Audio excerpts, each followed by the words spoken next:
আবারও চলে গেলাম নারায়ণ স্টোরে। রাফসানের বেবি প্রোডাক্টের জন্য আমার বারবার নারায়ণ স্টোরে যেতে হয়।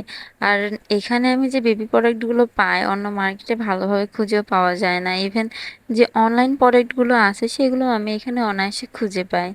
আজকে রাফসানের জন্য আমি একটা ফলের চুষনি নিতে এসেছি, বিকজ আমার রাফসান তো অনেক বড় হয়ে গেছে, এখন ওকে ফল আদার্স ফুড দিতে হবে। সেই জন্য আমি রাফসানের জন্য একটা ফলের চুষনি নিতে চলে এসেছি। বাইরে কয়েকটা মার্কেটে খোঁজাখুঁজি করেছি কিন্তু পাইনি। শেষমেশ আমাকে নারায়ণ স্টোরে আসতে হয়েছে।